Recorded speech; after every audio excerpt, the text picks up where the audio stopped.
Hello and welcome to 5 Minute Math. Today we are looking at the TEKS tool place value chart. We're working with place value relationships.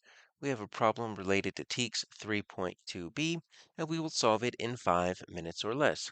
If you haven't done so already, please go ahead and take a moment to pause the video, work this problem out on your own, unpause it, and we will look at our answers together.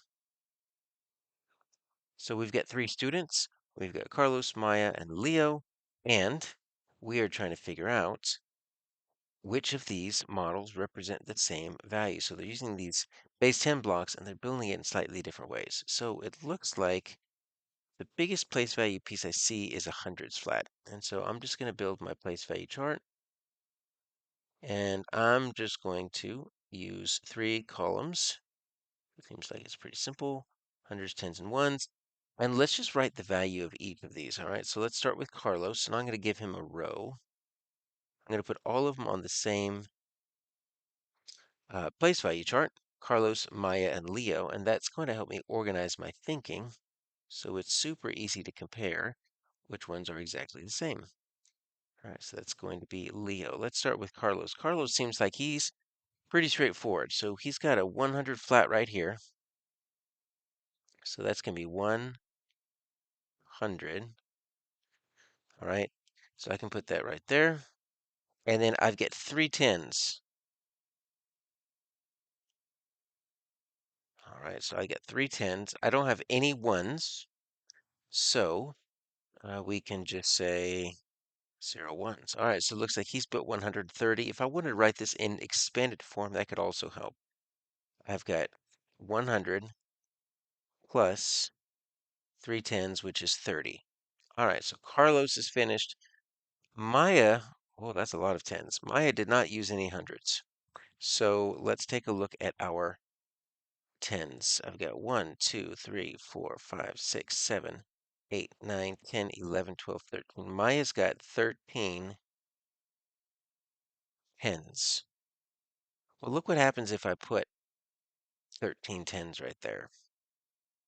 That looks a little bit strange. The reason it looks strange is because we're only supposed to have one digit in each of these place values. But you know what? I can regroup. Take a look what happens if I take 10 of these tens. I'm going to take the top 7 and then 3 from the bottom. What do those 10 tens make? That makes 100. So I'm going to take these 10 tens right here and I'm going to make them 100. So the trick is when you see two digits that need to go in a place value, you take the last digit, you put that in the place value, then anything to the left gets built over to the left. So 13 tens, right, is the same as 100 3 tens. I don't have any ones. So look at that, Carlos and Maya. They've got the same thing. Maya just took her 100, right, and she split it up into 10 tens. All right, so at least we have two that work. Let's see what's going on with Leo. Leo starts with a 100, so that's pretty simple. 100. So we're going to put that right here.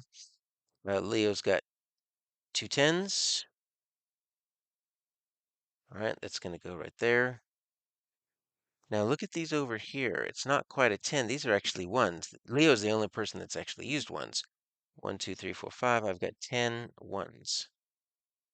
Well, if we just put that in here, that's going to look a little bit strange. It's going to look like 1,210. That's not right. But it's that same thing. I can regroup. If you can only put one digit in each place value. So if you have 10 or more, you can regroup. What happens if I regroup the 10 ones? That becomes an additional 10. Remember, you leave the final digit in the place value and you take anything to the left and you move it over. Now I've already got a 2 there. I've already got the 2 tens. So I need to add those together. And so if I regroup my 10 ones into a third 10, what I'm going to get is, look at that, 130. So Carlos is just like Leo, except Leo took this final 10 and broken up into 10 ones. So we can say that all three models represent the same number because they have the same value.